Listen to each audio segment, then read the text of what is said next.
Hi students, ഇപ്പോൾ നമ്മുടെ 5th module start ചെയ്യാൻ പോകും. നമ്മുടെ 4th മൊഡ്യൂൾ വരെ നമ്മൾ കംപ്ലീറ്റ് ചെയ്തിരുന്നു. So we are moving on to the 5th one. അപ്പോൾ 4th മൊഡ്യൂളിൽ നമ്മൾ ലാസ്റ്റ് ഡിസ്കസ് ചെയ്തിരുന്നത് എന്തായിരുന്നു നമ്മുടെ 4th മൊഡ്യൂളിലുണ്ടായിരുന്നത്? Regarding the business ethics. എന്തൊക്കെ എത്തിക്സ് ആണ് നമ്മൾ ഫോളോ ചെയ്യേണ്ടത്? അപ്പോൾ എത്തിക്സിനെ ബേസ് ചെയ്തിട്ട് നമ്മൾ കോർപ്പറേറ്റ് ഗവേണൻസ് ഡിസ്കസ് ചെയ്തു, corporate social responsibilities, CSR activities, അതിൻ്റെ അർത്ഥം എന്താണ്, അതെല്ലാം നമ്മൾ ഡിസ്കസ് ചെയ്തു. So with that the fourth module is completed. So we are moving on to the 5th one, and in which we want to study about the business research. Business research എന്താണ്, അതിൻ്റെ characteristics എല്ലാമാണ് നിങ്ങൾക്ക് ഈ മൊഡ്യൂളിൽ discuss ചെയ്യാനുള്ളത്. So which we want to study what is research at first. അപ്പോൾ business research പഠിക്കുന്നതിന് മുമ്പ് നമുക്ക് എന്താ മനസ്സിലാക്കേണ്ടത്? What is meant by research? Research എന്ന വാക്കിൻ്റെ അർത്ഥം എന്താ? Research means research. Simply research. Search ചെയ്യുന്ന കാര്യം നല്ല ഡീപ്പായിട്ട് ഒന്നുകൂടെ സെർച്ച് ചെയ്യുന്നു, ചെക്ക് ചെയ്യുന്നു, അതിനെയാണ് റീസേർച്ച് എന്ന് means. So research means to search again or to search for new facts or to modify the older ones in any branch of knowledge. ഏത് ബ്രാഞ്ചിലാണെങ്കിലും സയൻസിൽ റിസർച്ച് ചെയ്യാം, ഫിസിക്സിൽ റിസർച്ച് ചെയ്യാം, മാത്സിൽ റിസർച്ച് ചെയ്യാം, മാനേജ്മെൻറ്റിൽ റിസർച്ച് ചെയ്യാം, ബിസിനസ്സിൽ റിസർച്ച് ചെയ്യാം. So anywhere we can do this research, that is finding out the new things or finding out the new facts from the old things. It is called as research. So research refers to the search of knowledge. നോളജിൻ്റെ സെർച്ചിനെയാണ് നമ്മൾ research എന്ന് പറയുന്നത്. So a systematic search for an answer to a question or a solution to a problem is called a research. അപ്പോൾ റിസർച്ചിനൊരു ഡെഫിനിഷനാണ് ഇവിടെ പറഞ്ഞിരിക്കുന്നത്. എപ്പോഴും ചുമ്മാ search ചെയ്തുകൊണ്ടൊരു research അല്ല. ഇപ്പോൾ നമ്മളുടെ എന്തെങ്കിലും സാധനം കാണാതെ പോകുന്നു, that we R finding out it, but it doesn't mean that it is A systematic search. നമ്മളെല്ലാ സാധനങ്ങളും വലിച്ചു വാരിയിട്ടായിരിക്കും ചിലപ്പോൾ ഒന്ന് തപ്പുന്നത്. അതൊരു റിസർച്ച് അല്ല, അത് ജസ്റ്റ് സെർച്ചാണ്. But if we are taking a situation and we are going through that, നല്ല ഇൻസൈഡായിട്ട് നമ്മൾ അതിൻ്റെ ഉള്ളിലോട്ട് പോയിൻ്റ് ഔട്ട് ചെയ്ത് നോക്കുന്നുണ്ടെങ്കിൽ അതിനെയാണ് നമ്മൾ റിസർച്ച് എന്ന് പറയുക. അതിനെയാണ് സിസ്റ്റമാറ്റിക് സെർച്ചാണ് ചെയ്യുന്നത്. ഒരു ക്വസ്റ്റ്യനുള്ള ഒരു ആൻസർ കണ്ടുപിടിക്കുക. So that is called a research. So it can be otherwise called an organised enquiry, ഒരു ജേർണി ഓഫ് ഡിസ്കവറി, അങ്ങനെ പല രീതിയിൽ നമുക്ക് പറയാം. ഇതൊരു സിസ്റ്റമാറ്റിക്കുമാണ്, ഓർഗനൈസ്ഡ് ആണ് ഒരു റിസർച്ച് എന്ന മീനിങ്ങിൽ. So here is one definition given by the Clover and Balsley as research is a process of systematically obtaining the accurate answers to significant and pertinent questions by the use of scientific method of gathering and interpreting information. നമ്മൾ informations ആണെങ്കിലും എല്ലാം gather ചെയ്തു അതിനെ interpret ചെയ്യുന്നത് scientific methods use ചെയ്തിട്ടാണെങ്കിൽ അതിനൊരു systematic ആയിട്ടാണോ നമ്മൾ ചെയ്യുന്നത്, എന്നാൽ അതിനെ നമുക്ക് റിസർച്ച് എന്ന് പറയാമെന്നാണ് ക്ലോവർ ആൻഡ് ബാസ്ലി തന്നിരിക്കുന്ന ഡെഫിനിഷൻ്റെ അർത്ഥം. So it is a process of systematically obtaining the accurate answers to significant and persistent questions by the use of scientific method by gathering and interpreting the information. Available ഇൻഫർമേഷനെ നമ്മൾ properly interpret ചെയ്തെടുക്കുകയാണെങ്കിൽ അതിനെ നമുക്ക് research എന്ന് പറയാം. അപ്പോൾ research എന്ന് പറയണമെങ്കിൽ അതിന് കുറച്ച് ക്യാരക്ടറിസ്റ്റിക്സ് വേണം. അതാണ് ഇനി നമ്മൾ ഡിസ്കസ് ചെയ്യുക. സിസ്റ്റമാറ്റിക് ആണ്, അത് ഫസ്റ്റ് ക്യാരക്ടറിസ്റ്റിക്സ് തന്നെയാണ്. It is a systematic investigation into a phenomenon. It is a systematic investigation into a phenomena. Second characteristics is research has a definite aim. എപ്പോഴും റിസർച്ച് ചെയ്യുന്ന എന്തിനാണ്? എന്തെങ്കിലും ഒരു റിസൾട്ട് ഒബ്റ്റെയിൻ ചെയ്യാനാണ്. നമുക്കൊരു ഒബ്ജക്റ്റീവ് ഉണ്ടാവും, ഇതിനുള്ള ഒരു ഉത്തരവാണ് നമുക്ക് വേണ്ടത്, അല്ലേ? ഇപ്പം നമ്മളൊരു പ്രൊജക്റ്റ് ചെയ്യാൻ നിങ്ങൾക്ക് സെമസ്റ്റർ എൻഡ്, നിങ്ങളുടെ 5th സെമസ്റ്റർ ഒക്കെ ആകുമ്പോൾ നിങ്ങൾക്ക് പ്രൊജക്റ്റ് ചെയ്യാൻ വരും.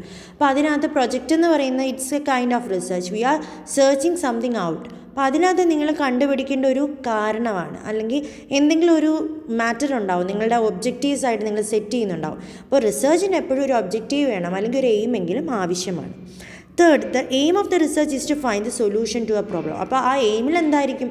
എന്തെങ്കിലും ഒരു പ്രശ്നമുണ്ട്, ആ പ്രശ്നം സോൾവ് ചെയ്യാനുള്ളൊരു സൊല്യൂഷൻ ആയിരിക്കും നമുക്ക് റിസർച്ചിലൂടെ നമ്മൾ കണ്ടുപിടിക്കുന്നത്.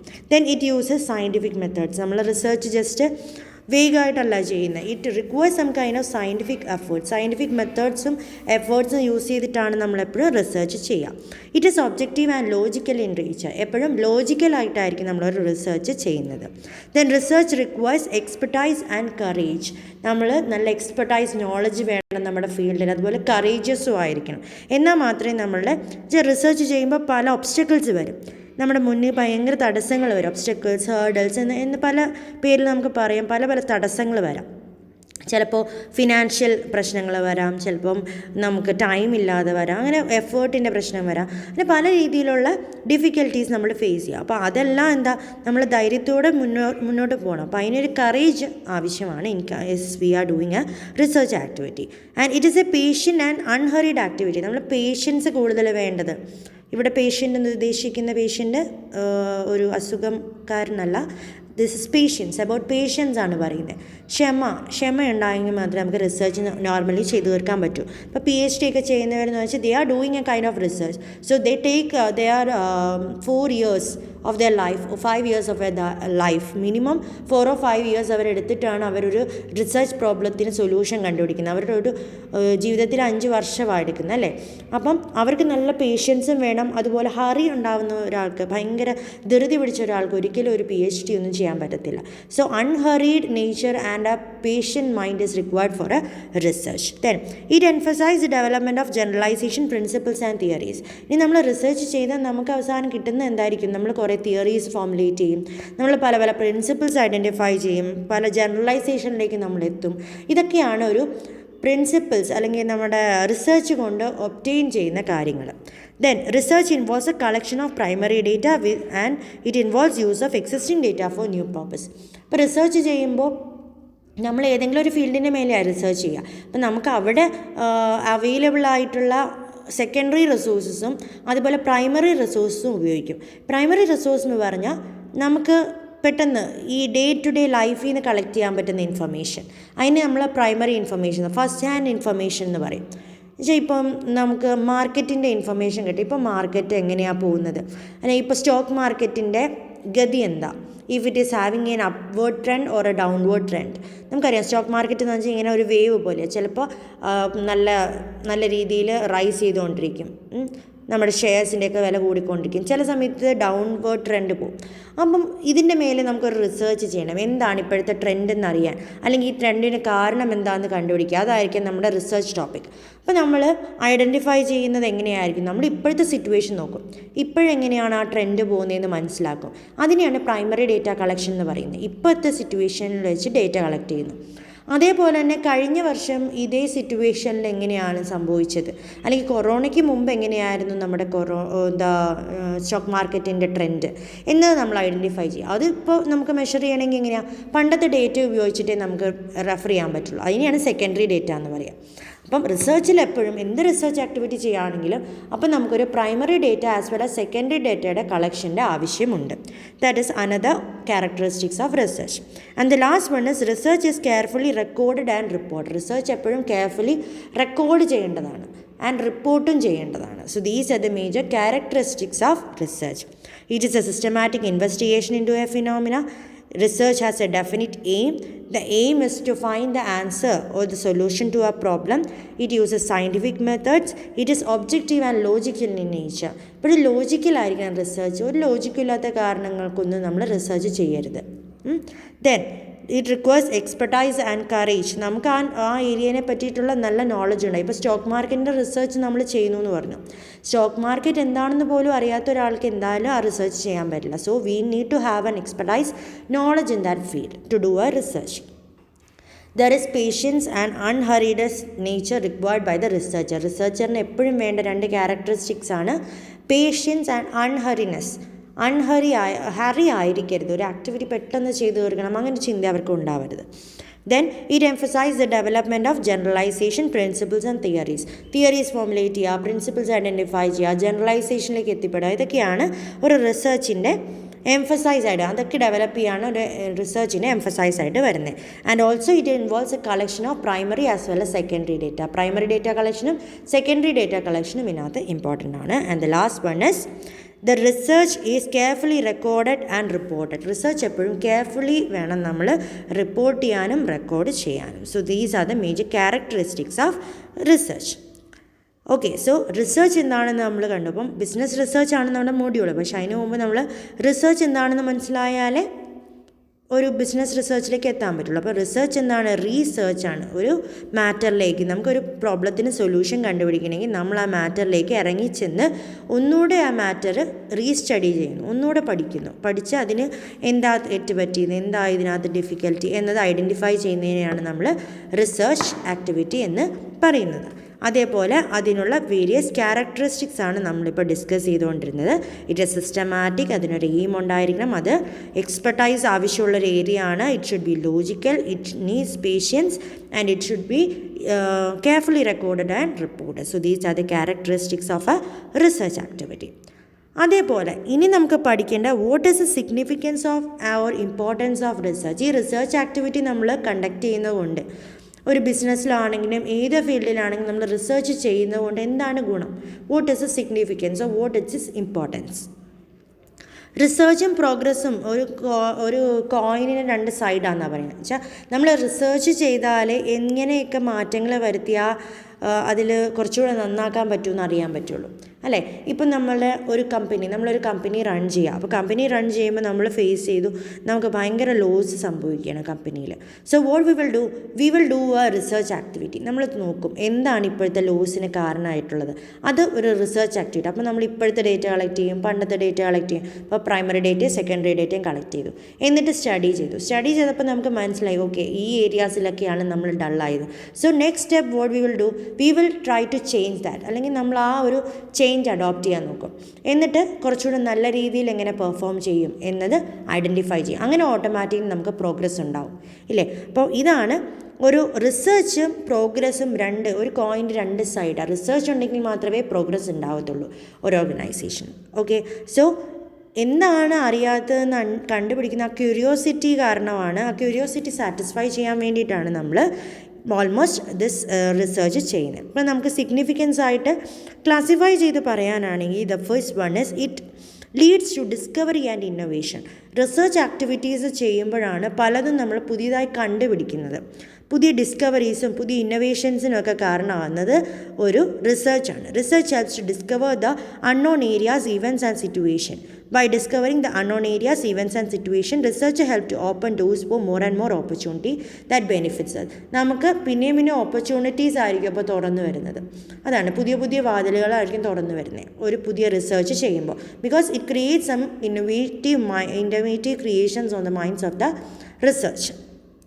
Second one is it improves the decision making കുറച്ചുകൂടെ ഈസിയർ ആക്കും, അല്ലെങ്കിൽ കുറച്ചുകൂടെ ലോജിക്കലാക്കാൻ വേണ്ടി this research helps. So research inculcates the habit of logical thinking, thereby improving in our decision making facility.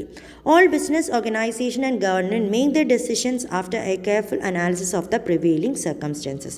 നമ്മുടെ prevailing circumstances എന്താണെന്ന് മനസ്സിലാക്കി അതിനനുസരിച്ചായിരിക്കും നമ്മൾ ഡിസിഷൻസ് എടുക്കുന്നത്. അപ്പോൾ അതിൽ കെയർഫുൾ അനാലിസിസ് വരും. And research tools are used by them for taking decisions regarding their policies and routine activities. So this is the second importance of research. Third one is it helps in ascertaining the trends. ഇപ്പോഴത്തെ നമുക്ക് future എന്താണെന്ന് പ്രതീക്ഷിക്കാൻ പറ്റുന്നൊരു കാര്യമല്ല, അല്ലേ? Future uncertain ആണ്, ഭയങ്കര മാറ്റങ്ങൾ വരാം. ഇപ്പോൾ വേണമെങ്കിൽ നമ്മൾ വിചാരിക്കാത്തൊക്കെ സംഭവിക്കാതിരിക്കാം. അങ്ങനെ പല രീതിയിലുള്ള അൺസർട്ടനിറ്റിയാണ്, ഒന്നും നമുക്ക് പ്രതീക്ഷിക്കാൻ പറ്റില്ല. എന്നാലും നമ്മൾ പഴയ എക്സ്പീരിയൻസ് വെച്ച് നമ്മൾ കുറേ പ്രഡിക്ഷൻസ് നടത്തും. ഈ പ്രഡിക്ഷൻസ് നടത്തണമെങ്കിൽ നമ്മൾ ആ പഴയതിനെ പറ്റി പഠിക്കണം, അല്ലേ? പഴയ സിറ്റുവേഷൻ ഇങ്ങനെയായിരുന്നു, അപ്പോൾ എന്ത് സംഭവിച്ചു, അപ്പോൾ ഇനിയുള്ള സിറ്റുവേഷൻ വരുമ്പോൾ എന്ത് സംഭവിക്കാം. So it is A kind of research, അല്ലേ? റിസർച്ച് ചെയ്യുമ്പോഴാണ് നമുക്ക് എങ്ങനെയാണ് ഈ ട്രെൻഡ് പോകുന്നത് എന്ന് ഐഡൻറ്റിഫൈ ചെയ്യാൻ പറ്റുള്ളൂ. That is a third advantage of doing this research. Fourth one is it supports a social സയൻസിനെ ഹെൽപ്പ് ചെയ്യുന്നുണ്ട്. അതായത് സോഷ്യൽ റിലേഷൻഷിപ്പിനെ മെയിൻറ്റെയിൻ ചെയ്യാൻ വേണ്ടി, സോഷ്യൽ ഗ്രൂപ്പ്സും സോഷ്യൽ സ്ട്രക്ചറിൻ്റെയും വർക്കിംഗ് എങ്ങനെയാണെന്ന് മനസ്സിലാക്കാൻ വേണ്ടിയിട്ടും ഒക്കെ നമുക്കൊരു റിസർച്ച് ആക്ടിവിറ്റീസ് ആവശ്യമാണ്. ഇപ്പോൾ സൊസൈറ്റി എന്താ ഇങ്ങനെ ബിഹേവ് ചെയ്യുന്നത്, അല്ലെങ്കിൽ ഇപ്പോഴത്തെ സൊസൈറ്റിക്ക് എന്താണ് വേണ്ടത് എന്നതൊക്കെ ഐഡൻറ്റിഫൈ ചെയ്യാൻ we want to do this kind of researches. And it aids in framing the government policies. പല ഗവൺമെൻറ്റിൻ്റെ പോളിസീസ് ഫ്രെയിം ചെയ്യാൻ വേണ്ടിയിട്ടും this research helps. Like the National Council for Applied and Economic Research, trade unions etcetera. ഈ departments എല്ലാം ഈ ഡിപ്പാർട്ട്മെൻറ്റ്സിലൊക്കെ നടത്തുന്ന ഓരോ റിസർച്ചിൻ്റെ ബേസിസിലാണ് government പല രീതിയിലുള്ള ഡിസിഷൻസ് എടുക്കുന്നത്. ഇപ്പോൾ ഒരു സർവേ എന്ന് പറയുന്ന ഒരു റിസർച്ച് ആക്ടിവിറ്റിയാണ്. സർവേ നമ്മുടെ വീടുകളിലൊക്കെ വന്ന എത്ര ആൾക്കാരുണ്ട് എന്ന് പറഞ്ഞ് ഫുൾ ഡേറ്റ കളക്ട് ചെയ്ത് പോകുന്ന കേൾക്കാറുണ്ട്. അപ്പോൾ ആ ഒരു സർവേ ആക്ടിവിറ്റി എന്ന് പറയുന്നതും ഒരു റിസർച്ച് ആക്ടിവിറ്റിയാണ്. അതൊരു സിമ്പിൾ റിസർച്ച് ആക്ടിവിറ്റിയാണ്. അപ്പോൾ അതിനനുസരിച്ചാണ് നമ്മൾ പല ഗവൺമെൻറ് പോളിസീസ് തന്നെ ഫ്രെയിം ചെയ്യുന്നത്. അപ്പോൾ ഇതിനും നമ്മളുടെ ഒരു റിസർച്ച് ആക്ടിവിറ്റി ഹെൽപ്പ് ചെയ്യുന്നുണ്ട്. And also it helps in the business organisation. ഒരു ബിസിനസ്സിൽ ചെയ്യുന്ന റിസർച്ച് കൊണ്ട് ബിസിനസ് ഓർഗനൈസേഷനും ഗുണങ്ങളുണ്ടാകുന്നുണ്ട്. ഏതൊക്കെ ഏരിയാസിൽ? മാർക്കറ്റിംഗ് ഏരിയയിൽ ഒരു പുതിയ മാർക്കറ്റ് ട്രെൻഡ് എന്താണെന്ന് ഐഡൻറ്റിഫൈ ചെയ്യാൻ, പുതിയ മാർക്കറ്റ് ഓപ്പർച്യൂണിറ്റി എന്താണെന്ന് ഐഡൻറ്റിഫൈ ചെയ്യാം. നമ്മുടെ പീപ്പിളുടെ എക്സ്പെക്റ്റേഷൻസ് എന്താണ്, അവരെന്താണ് നമ്മളിന്ന് പ്രതീക്ഷിക്കുന്നത്, അവരുടെ പ്രിഫറൻസ് എന്താണ്, ഇതെല്ലാം പഠിക്കാൻ വേണ്ടിയിട്ട് മാർക്കറ്റിംഗ് ഏരിയയിൽ നമ്മൾ റിസർച്ച് ചെയ്യാറുണ്ട്. അതുപോലെ അക്കൗണ്ടിങ് ഏരിയയിലാണെങ്കിൽ തന്നെ നമ്മുടെ ബഡ്ജറ്റ് കൺട്രോളിങ് സിസ്റ്റത്തിൽ ഇൻവെൻട്രി കോസ്റ്റ് കാൽക്കുലേറ്റ് ചെയ്യാൻ, ഇവിടെയെല്ലാം നമുക്ക് ഫിനാൻസ് ഏരിയയിൽ, ദാറ്റ് ഇസ് അക്കൗണ്ടിങ് ഏരിയയിൽ റിസർച്ചിൻ്റെ ആക്ടിവിറ്റി ഉണ്ട്. അതേപോലെ ഫിനാൻസിൽ നമ്മുടെ റിസ്ക് മാനേജ്മെൻറ്റ്, നമ്മുടെ ക്യാപിറ്റൽ റേഷ്യോ, പല രീതിയിലുള്ള ഫിനാൻഷ്യൽ റേഷ്യോസ് ഉണ്ട്. ആ റേഷ്യോസ് എല്ലാം കാൽക്കുലേറ്റ് ചെയ്യാൻ, നമ്മളുടെ ക്യാപിറ്റലിൻ്റെ സോഴ്സ് അറിയാൻ, നമുക്ക് മേജേഴ്സ് അക്വിസിഷനൊക്കെ നമ്മുടെ ഓർഗനൈസേഷൻ അഡോപ്റ്റ് ചെയ്യണമെന്ന് അറിയാൻ, അങ്ങനെയുള്ള കാര്യങ്ങൾക്കെല്ലാം നമ്മൾ ഫിനാൻസിലും റിസർച്ച് ചെയ്യാറുണ്ട്. അങ്ങനെ ബിസിനസ് ഓർഗനൈസേഷനെയും ഇത് ഹെൽപ്പ് ചെയ്യുന്നുണ്ട്. അതേപോലെ എച്ച് ആർ ആക്ടിവിറ്റിയിൽ ആണെങ്കിൽ എംപ്ലോയിയുടെ ടേൺ ഓവർ കൂടുന്നതിന് കാരണം എന്താണ്, അല്ലെങ്കിൽ ആബ്സെൻറ്റീസ് എന്താ ഇത്ര കൂടുന്നത്, റിട്ടൻഷൻ എന്താ നടക്കാത്തത്, അല്ലെങ്കിൽ ലീഡർഷിപ്പ് ക്വാളിറ്റീസ് എങ്ങനെയാണ്, പെർഫോമൻസ് അപ്രൈസൽ സിസ്റ്റം എന്താണ്, ഇതിലെല്ലാം റിസർച്ച് ചെയ്യുമ്പോഴാണ് നമുക്ക് ഈ ഇംപ്രൂവ്മെൻറ്റ്സ് എല്ലാം കൊണ്ടുവരാൻ പറ്റുന്നത്. So these are the major significance or importance of a research activity. അപ്പോൾ നമ്മൾ റിസർച്ച് ചെയ്യുന്നതുകൊണ്ടുള്ള ഗുണമാണ് പറഞ്ഞത്. First, to discover and to innovate new things, to improve the decision making. നമുക്കൊരു റിസർച്ച് ചെയ്താൽ കുറച്ചുകൂടെ ക്ലിയർ ആയിട്ടുള്ള ഡിസിഷൻസ് എടുക്കാൻ പറ്റും. Then to help in ascertaining the trends. ഇപ്പോഴത്തെ ട്രെൻഡ് എന്താണ് എന്ന് മനസ്സിലാക്കാൻ we want to do this research. Then it supports social sciences and it aids in framing the government policies. പല ഗവൺമെൻറ് പോളിസീസ് ഫ്രെയിം ചെയ്യാൻ വേണ്ടിയിട്ട് research activity ആവശ്യമുണ്ട്. ഞാൻ example പറഞ്ഞ സർവേ പോലുള്ള ആക്ടിവിറ്റീസ്. അതേപോലെ ഗവൺമെൻറ് നമ്മുടെ ബിസിനസ് ഓർഗനൈസേഷനിൽ റിസർച്ചസ് ആവശ്യമുണ്ട്. മാർക്കറ്റിംഗ് ഫീൽഡിലാണെങ്കിലും ഫിനാൻസ് ഫീൽഡിലും അക്കൗണ്ടിങ് ഫീൽഡിലും HR ഫീൽഡിലും ഒക്കെ ദിസ് റിസർച്ച് ആക്ടിവിറ്റി വളരെ വളരെ ഇമ്പോർട്ടൻസ് കൂടി വരികയാണ്. Okay, so these are the significance or the importance of research activity. Okay, so next we want to study what are the objectives or purpose of research. Research ചെയ്യുന്നതിൻ്റെ objective, നമ്മളുടെ aim എന്താണ്, അല്ലെങ്കിൽ എന്ത് purpose meet ചെയ്യാൻ വേണ്ടിയിട്ടാണ് ചെയ്യുന്നത്. To extend the knowledge, നമുക്ക് ഒരു ഏരിയ പറ്റിയിട്ടുള്ള ഇത്ര നോളജേ ഉണ്ടാവുള്ളൂ. അപ്പോൾ അതിനെപ്പറ്റി പിന്നെയും പഠിക്കുമ്പോഴാണ് നമുക്ക് കൂടുതൽ നോളജ് കിട്ടുന്നത്. അപ്പോൾ നോളജ് എക്സ്റ്റെൻഡ് ചെയ്യാൻ വേണ്ടിയിട്ടാണ് റിസർച്ചേഴ്സ് റിസർച്ച് ചെയ്യുന്നത്. So, to build up the wealth of knowledge regarding any situation about the social life or the human beings or the environment, etc. Second, to explore the unexplored areas. ഇതുവരെ ആരും കയറി ചെല്ലാത്തൊരു ഭാഗത്തോട്ട് unexplored ആയി കിടക്കുന്ന പല സിറ്റുവേഷൻസിനെ identify ചെയ്യാൻ വേണ്ടിയിട്ട് നമുക്ക് റിസർച്ച് ആക്ടിവിറ്റി ചെയ്യാം. That is A second one. ഇപ്പം ഒരു സയൻസിലൊക്കെ റിസർച്ച് ചെയ്യുന്നവരെന്ന് പറയുമ്പോൾ അവരുള്ള ഇതിലെ തന്നെയൊന്നും അല്ലായിരിക്കും പിന്നെ റിസർച്ച് ചെയ്യുന്നത്. അവർ പുതിയ സാധനങ്ങൾ കണ്ടുപിടിക്കുക, അതായിരിക്കും അവരുടെ എയിം വരുന്നത്. That is in the second research objective. Third is to describe a particular situation, event or an individual. ഒരു ഇൻഡിവിജ്വലിനെ ഒരു ഇവൻറ്റിനെയൊക്കെ ഡിസ്ക്രൈബ് ചെയ്യാൻ വേണ്ടിയിട്ടും നമുക്ക് റിസർച്ച് ഉപയോഗിക്കാം. അങ്ങനെയുള്ള റിസർച്ചിനെ നമ്മൾ ഡിസ്ക്രിപ്റ്റീവ് റിസർച്ച്. ഡിസ്ക്രിപ്റ്റീവ് എന്ന് പറഞ്ഞു വെച്ചാൽ നമ്മൾ വലിച്ചു വാരി എഴുതുന്നതിന് ഡിസ്ക്രിപ്റ്റീവ് ആൻസറിങ് എന്ന് പറയും. കുറേ എഴുതി വയ്ക്കുന്നതിന് നമ്മൾ ഡിസ്ക്രിപ്റ്റീവ് ആൻസറിങ് മെത്തേഡാണെന്ന് പറയും. അപ്പോൾ അതുപോലെ ഒരു കാര്യത്തിനെ പറ്റി ഇൻഡെപ്ത് നമുക്ക് അറിയാൻ വേണ്ടി, ഒരു ഡിസ്ക്രൈബ് ചെയ്യാൻ വേണ്ടിയിട്ട് യൂസ് ചെയ്യുന്നതിനെയാണ് നമ്മൾ ഡിസ്ക്രിപ്റ്റീവ് റിസർച്ച് എന്ന് പറയുന്നത്. As these studies are about events, അപ്പോൾ ചിലപ്പോൾ ഇവൻറ്റ്സിനെ പറ്റിയിട്ടുള്ള സ്റ്റഡീസ് നടത്തുകയാണെങ്കിൽ അതിനെ നമുക്ക് എക്സ്പോസ് ഫാക്ടോ സ്റ്റഡീസ് അല്ലെങ്കിൽ റിസർച്ച് എന്ന് പറയും. Ex post facto research. Okay, so identify a particular situation, event or individual also we can do this research. Then to diagnose the occurrence of events. ഇങ്ങനെ ഒരു ഇവൻറ്റ് സംഭവിക്കാനുള്ള കാരണം നമുക്ക് ഐഡൻറ്റിഫൈ ചെയ്യാം.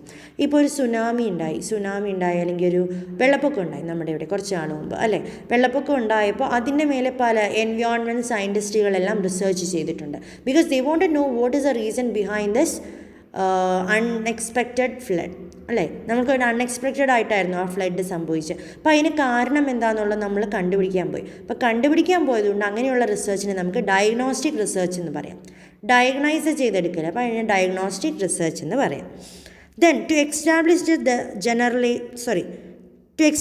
The casual relationship, ചില casual റിലേഷൻഷിപ്പൊക്കെ maintain ചെയ്യാൻ means a research can be done with the objective of finding out the causal relationship between the dependent variables and independent variables. ഇപ്പം ഫോർ എക്സാമ്പിൾ നമുക്കൊരു purchasing behaviour, കൺസ്യൂമേഴ്സിൻ്റെ purchasing behaviour കണ്ടുപിടിക്കണം. അപ്പം നമുക്ക് consumer ഒരു product വാങ്ങാൻ പല കാരണങ്ങൾ കൊണ്ട് അയാൾ ആ പ്രൊഡക്റ്റ് വാങ്ങാം. ചിലപ്പോൾ ആ പ്രൊഡക്റ്റിൻ്റെ ക്വാളിറ്റി കൊണ്ടായിരിക്കാം പർച്ചേസ് ചെയ്യുന്നത്, ചിലപ്പോൾ അതിൻ്റെ പ്രൈസ് കൊണ്ടായിരിക്കാം, ചിലപ്പോൾ അവരുടെ ഈ കസ്റ്റമറിൻ്റെ തന്നെ ഇൻകം സ്റ്റാറ്റസ് വെച്ചായിരിക്കാം ഒരു പ്രൊഡക്റ്റ് പർച്ചേസ് ചെയ്യുന്നത്. അങ്ങനെ ഇപ്പം ഞാൻ പറഞ്ഞ തന്നെ 3 കോസൽ ഫാക്ടേഴ്സ് ഉണ്ട്. ഒന്നെങ്കിൽ അയാളുടെ ക്യാഷ്, അയാളുടെ ഇൻകം, അല്ലെങ്കിൽ ആ പ്രൊഡക്റ്റിൻ്റെ പ്രൈസ്, അല്ലെങ്കിൽ ആ പ്രൊഡക്റ്റിനോടുള്ള പ്രത്യേക താല്പര്യം, അതിൻ്റെ യൂസ്, ക്വാളിറ്റി മനസ്സിലാക്കിയിട്ട് ഈ 3 കാരണങ്ങൾ കൊണ്ടാണ്. അപ്പോൾ ഇതിൽ ഏത് കാരണം കൊണ്ടാണ് നമ്മൾക്ക് ആ ഒരു പർച്ചേസിങ് ബിഹേവിയർ എഫക്റ്റഡ് ആവുന്നത് എന്ത് കണ്ടുപിടിക്കുന്നതിന് നമുക്ക് ഈ പറഞ്ഞ കോസൽ റിലേഷൻഷിപ്പ് എന്ന് പറയാം, അല്ലെങ്കിൽ ഹൈപ്പോത്തസിസ് ടെസ്റ്റിംഗ് റിസർച്ച് എന്ന് പറയാം.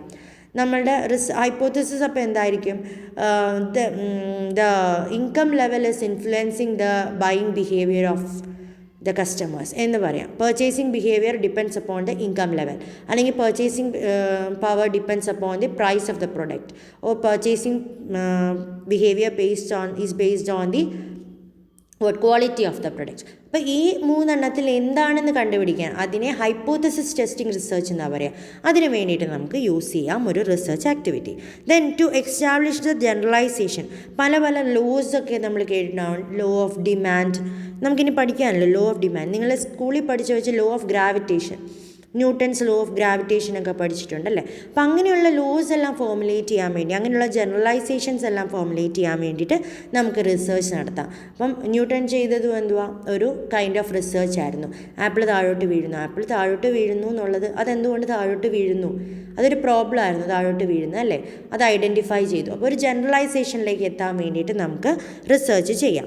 Then to develop new tools, concepts and theories, പുതിയ തിയറീസ് ഐഡൻറ്റിഫൈ ചെയ്യാൻ വേണ്ടി, പുതിയ കൺസെപ്റ്റ്സ് എല്ലാം നമുക്ക് കൊണ്ടുവരാൻ വേണ്ടിയിട്ടൊക്കെ നമുക്ക് റിസർച്ച് ചെയ്യാം. Then to make the predictions, നമ്മുടെ ഫ്യൂച്ചർ ഒരു ഫോസി ചെയ്യാൻ വേണ്ടി, ഭാവി ട്രെൻഡ് മനസ്സിലാക്കാൻ വേണ്ടി എന്ന് പറഞ്ഞില്ല, അതേപോലെ തന്നെ ഒരു ഫ്യൂച്ചർ ഫോസി ചെയ്യാൻ, പ്രെഡിക്റ്റ് ചെയ്യാൻ വേണ്ടിയിട്ട് നമുക്ക് റിസർച്ച് യൂസ് ചെയ്യാം. To verify and test existing fact, ഇപ്പം നമ്മൾ അറിയുന്ന പല കാര്യങ്ങൾ, ഇപ്പം ന്യൂട്ടൺസ് ലോ തന്നെ നമുക്ക് അറിയുന്ന കാര്യം, ന്യൂട്ടൺ പറഞ്ഞാണ് ലോ ഓഫ് ഗ്രാവിറ്റി. എന്നാൽ അതിനെപ്പറ്റി എന്തെങ്കിലും സംശയം ഉണ്ടോ?